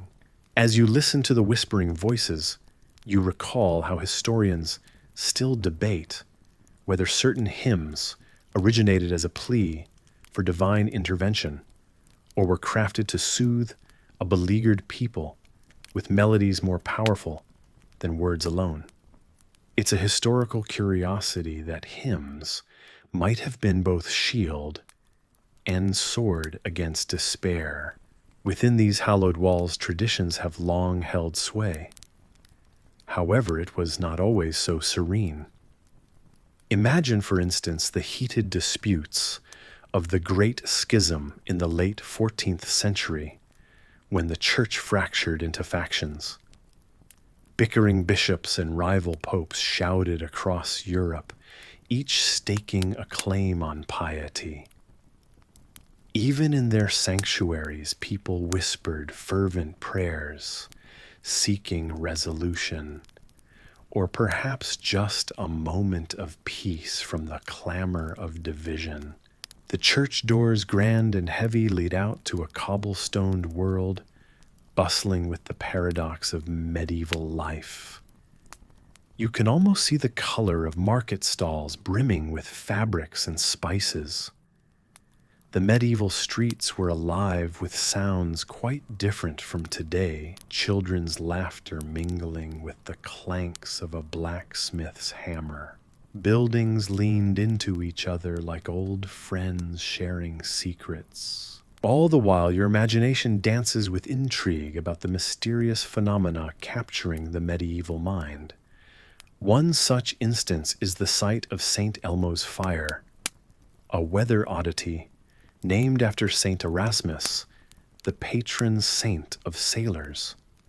This electrical weather phenomenon appeared as glowing blue light at the tips of ships' masts, regarded with awe and superstition by sailors and townsfolk alike. Scholars still puzzle over its exact mechanisms, whether divine signal or mere static electricity, a miraculous curiosity meeting earthly science. With each whispered prayer, you envision lives filled with trials and moments of simple joy in festivals, celebrating the harvest in dances after sunset, under stars that tell ancient stories. Hands are clasped tightly, eyes closed in hope, much like today when faced with uncertainty. In these quiet memories, churches are not mere structures of stone and wood. They are living chronicles, bearing witness to humanity's trials and triumphs. The bricks and mortar, cool to the touch, have absorbed countless beseeching whispers over centuries. They stand as monuments to resilience, hinting at the balance of power between faith and fortune. Was it faith that kept those whispers flowing, or was it perhaps the human spirit refusing to yield, clutching the promise of a better dawn? It's a stream of continuity, an unbroken line from those who came before to us today, and you find comfort in knowing you're part of that timeless human story. Continuing with this quiet journey through history, you gently tread the paths of those who walked before, guided by whispers from a world long past, yet somehow eternally present. The stories etched in the silence carry truths and mysteries alike, connecting you to the whispers that softly and eternally plead for warmth, mercy, and the undying light of the sun. The air is thick with unease, buzzing with whispers that ripple through the community like a gust of chilling wind. You stand in the heart of the town square, where a crowd has gathered beneath the cavernous sky that seems to press down heavily on everything around it. The murmurs grow louder, fueled by a mixture of fear and superstition. God is punishing us. Some cry out their voices, sharp against the tension that weighs down the air. It feels as if the whole village is holding its breath, waiting for a sign for anything that might offer reassurance or redemption. To your left, an elder, his eyes wide with fear, mutters, "The sun has died." His words send a shiver down your spine, even though you know it isn't true. You know that the sun hasn't died yet. The statement hangs in the air, laden with dread. This eclipse, a phenomenon as old as the earth itself, casts the world into an eerie semi-darkness, plunging your village into a strange twilight. From what you learned when you studied the traditions of the long past, an eclipse was often seen as a sign, a celestial message that could mean change, danger, or even wrath from the gods. In the ancient city of Nineveh, people reacted with similar fear when they experienced such an occurrence, fearing that their gods were signaling displeasure. The echoes of their apprehension ripple through time, reaching this very moment, making you wonder if you too might be standing on the precipice of something grander than a mere astronomical event. Perhaps this is why people are still so unnerved, clinging to their beliefs and searching the sky for answers. Nearby, a storyteller gestures grandly to a small group of children. Their eyes are wide, captivated by tales of ancient histories and past eclipses. You overhear the storyteller mention, historians still debate whether the indigo dye found in ancient Mesopotamia was made from plants or extracted from mollusks. You smile to yourself, appreciating the odd juxtaposition of mundane details in tales meant to calm the frightened minds that surround you. As you observe the scene, it occurs to you how these events layer upon one another in the tapestry of human history, shaping the myths and lore that inform each generation. Somewhere centuries ago, another crowd might have huddled in a similar fashion, their expressions of alarm resonating with today's worries. Their voices would have echoed similar fears, punctuated by the cries of those believing in mystical punishments or celestial deaths. A child tugs your sleeve, her eyes both curious and anxious. "Is it going to come back?" she asks, nodding toward the shadowed sky. Her voice breaks through your reverie. You crouch to her level, offering a reassuring smile. Yes, the sun will come back. You tell her of how eclipses have always come and gone, guided by the predictable dance of the earth and moon, a reality that defies the dread tales whispered by the crowd.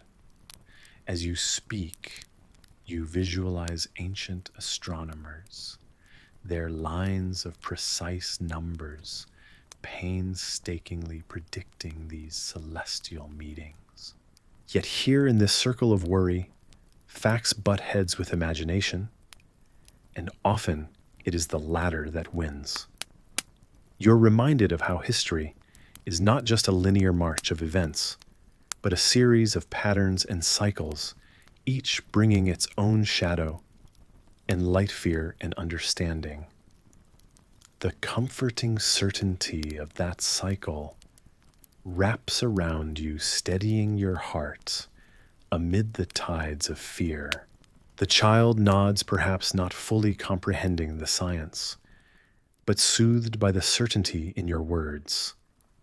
Behind her, the shadows of the crowd ripple and twist as the moments tick by, anticipation pooling thickly, until gradually the light begins to return, pushing back at the dark spill by spill. The cries and whispers start to abate, replaced by the gentle swell of relieved laughter. It is a laughter shared by ancestors long forgotten, and by those who will follow, uniting you all in the recognition that history, with all its mystery, is sometimes a story of simply watching and waiting. The day grows brighter light, spilling over the ground, transforming fear into a shared moment of wonder. You look around, sensing that this convergence of people, sun and shadow, is more than a mere event.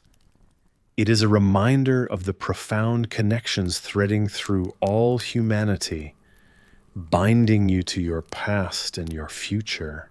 And as the sun resumes its rightful place in the sky, it paints the horizon with hues of promise and hope, a sky reborn inviting you to walk onward, secure in the rhythms that continually renew the world. Though the air cuts sharp and cold, you sense a warmth that isn't carried on the wind. Moments like this remind you of stories, old tales you've heard of neighbors united against the storms of time. A gentle knock on your door draws you from your reverie. It's Mrs. Jensen from next door, her breath a fog, as she offers a small jug of milk, still cool to the touch. She smiles, her cheeks rosy from the chill, and you know without asking that she's been making the rounds. You nod and invite her in for a moment, grateful for the kindness that seems to flicker in your community like candlelight in the storm. You share a few crusts of bread and exchange tales woven with laughter and the occasional sigh. Stories of her grandmother's knack for telling stories and how she'd gather the children around the hearth with promises of fantastical lands. The stories nearly come alive in the warm haven of your small living room. It is, you think, the way of communities like yours, an unspoken rhythm where sometimes the small gestures speak louder than grand ones. You remember reading once about the harsh winters in colonial America, where neighbors relied on the barter of goods and services just to survive. People shared firewood, milk, and sometimes even the labor of hunting parties. Historians still debate whether it was the necessity or the spirit of humanity that encouraged such camaraderie. But a part of you suspects it was a beautiful mixture of both. As Mrs. Jensen leaves you, tuck the memory of her kindness away in your mind, an assurance that in cold times, warmth is often found in hearts united. The winter wind howls and rattles the windows, a reminder of the volatility of nature. You stoke your hearth and let the flames dance, reminiscent of ancient rituals passed down through generations.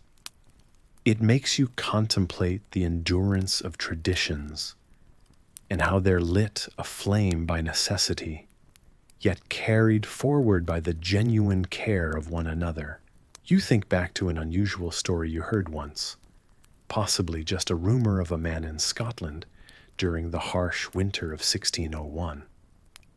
Allegedly, he managed to convince his entire village to share their meager resources, and this collective pooling allowed them all to survive one of the most brutal winters on record.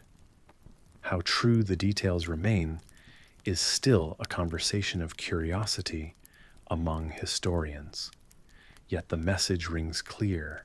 At the heart of survival is often the unwavering spirit of community. Outside, the snow falls steadily, covering the world in a silent, undisturbed white. Yet despite the cold, you feel a warmth that continues to grow. Hearts, after all, ignite, not in the warmth of summer, but in the shared hardships of winter, when people come closer together around the metaphorical and literal hearths. As the night deepens and the wind's carol grows more subdued, you find yourself musing on the simplicity and complexity, all wrapped into human nature. The choice always remains whether to lock yourself away or step out and share, however small the offering may be. With thoughts wrapped like a warm blanket around you, you settle into the evening's quiet, knowing that tomorrow holds its own opportunities for shared bread and stories told between neighbors, leaning on one another. For tonight, though, you let the fire burn down slowly, basking in the knowledge of your community's history of resilience and kindness. By September, the world around you begins to change. The harsh grip of endless winter loosens its hold, and tiny green shoots emerge from the softened ground. You can almost hear the earth sighing with relief, feeling the season's first promise of life. As you stroll through the landscape, noticing these signs, hope stirs within you. There's a whisper of transformation in the air, as if nature is slowly waking from a long slumber. You imagine the world breathing a collective breath of reprieve, each green bud standing as a herald to the returning seasons. Your heart warms at the sight, a subtle reassurance that perhaps the world is healing. This isn't just a return to life, but a pivotal moment, one echoed through history in the resilience of humanity past. In medieval Europe, for example, the Little Ice Age brought legendary harsh winters that seemed to stretch without end. Farmers scrawled anxious notes in diaries praying for the natural rhythms they depended upon to swing back into familiar order. Historians still debate whether these climatic shifts were solely responsible for bringing about societal changes, like the move towards different agricultural practices. It's an unusual notion that natural cycles can influence such profound human shifts, but history is full of surprises. Now, as you consider your own surroundings, you note how, just like those hopeful farmers centuries ago, these green shoots offer more than just a change in weather. They're symbolic beacons of resilience and adaptability. The shoots themselves are surprisingly robust, eager to stretch towards the warming sun. Despite recent adversities, you find a playful metaphor in them for moments in life when the odds are stacked, when persistence against all intuition becomes a silent victory. Remembering tales of ancient civilizations, it surfaces that even the mighty Romans had their agricultural tricks, charmingly mixing superstition with strategy. Just like that curious old tale where Roman farmers, perhaps on a dare, buried live toads under rose bushes, believing it would ensure their bloom. Unusual practices for unexpected results, one might say. Yet this is not just about history or whimsical anecdotes. It's about the profound connection between us and nature through time. As your thoughts wander, like gentle streams, through varied epochs of discovery and regrowth, you realize that each green shoot reflects something more.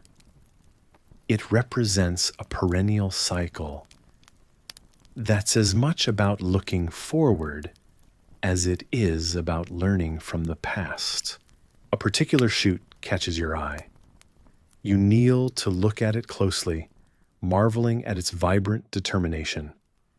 It's a tiny, insignificant plant, yet it stands as a testament to the infinite resilience of nature and mankind combined. The air is crisp, with the scent of rain-soaked earth as you breathe deeply, invigorated and calmed in equal measure. The landscape around you hums with distant memories of ancient rhythms. Subtle changes in fauna and flora are not lost on your awareness, a gentle nod towards the idea that perhaps the seasons are indeed returning, bringing with them an unbroken line of continuity to everything that has come before. As daylight gently dims, you rise to continue your walk, leaving the tender shoots to reach for sunlight unimpeded. You sense the world whispering its timeless promise, a dance of shadows and light growth and renewal. Amidst these whispers, the thought lingers.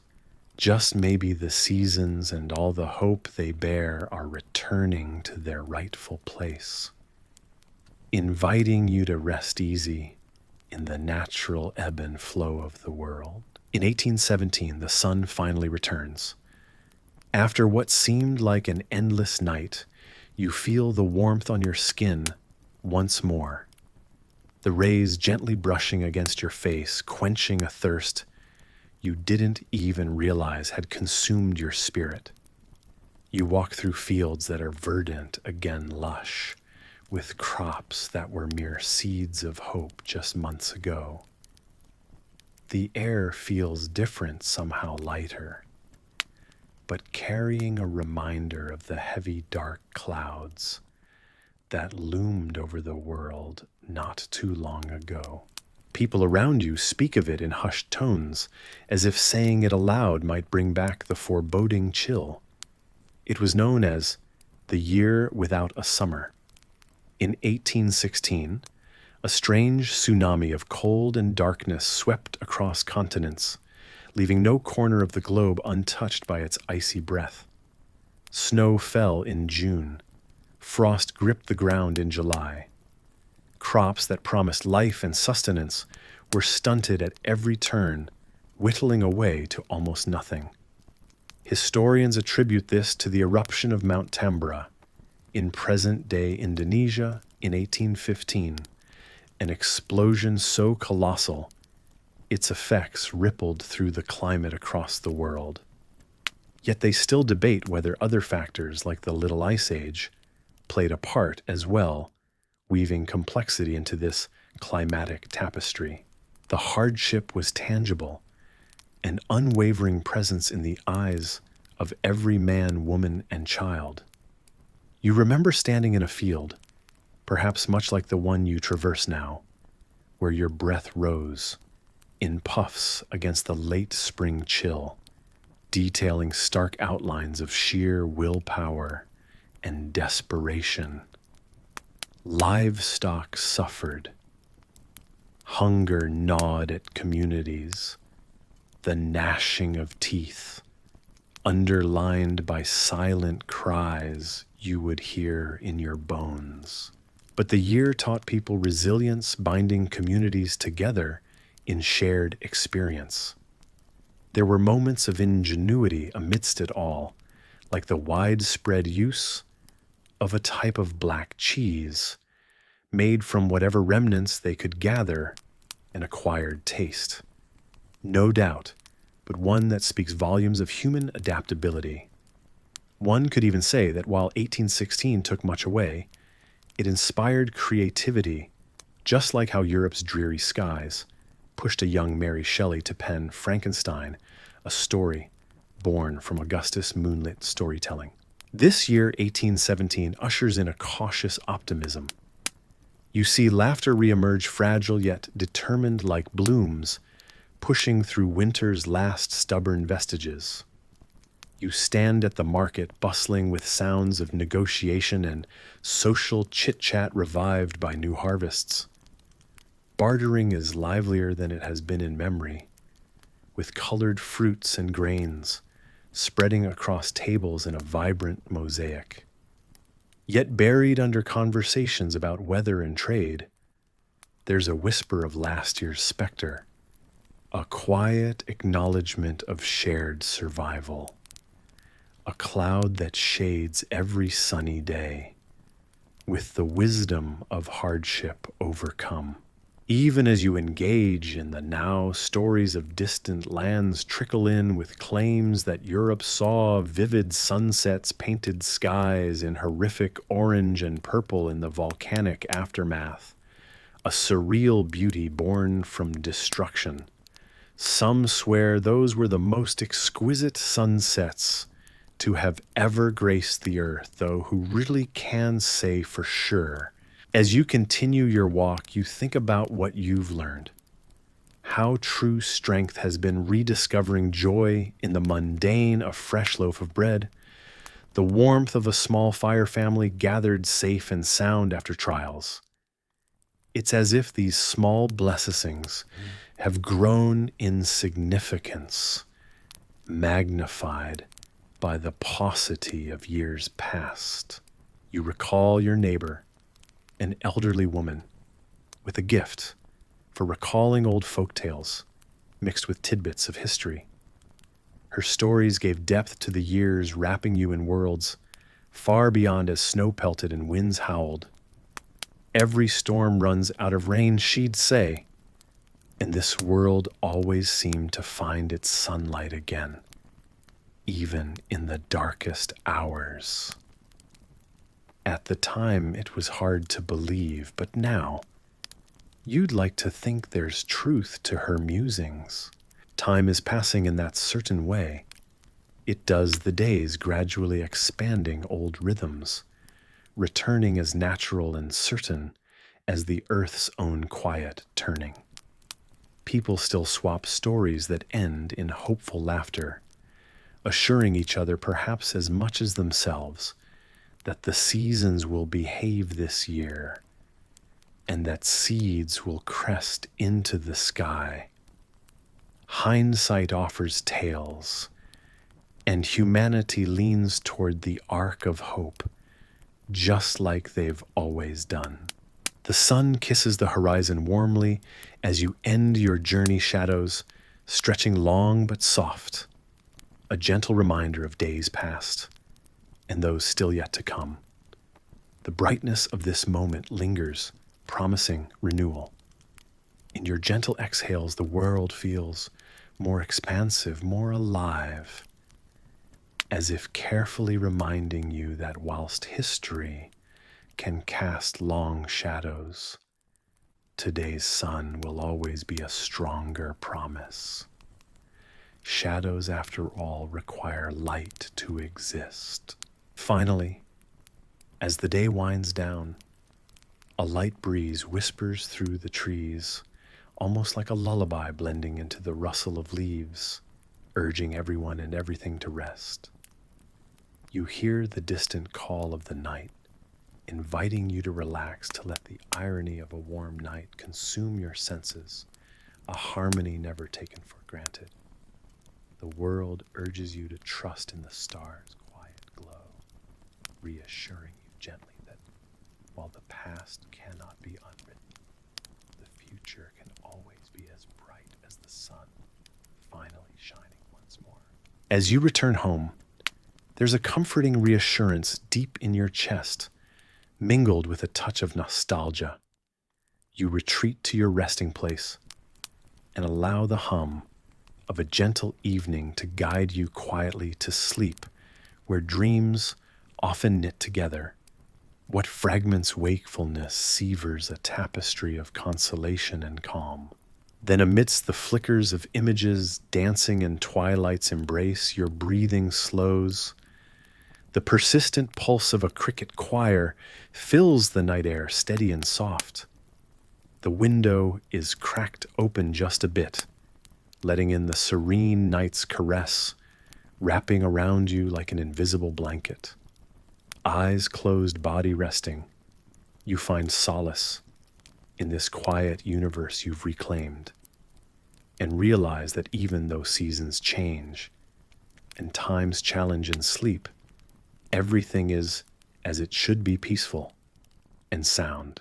Sleep, dear traveler, and if the shadows of the past whisper again, know that you've emerged anew, for you lived through the year without a summer, and now you stand under the bright, uncompromising sky of tomorrow's promise.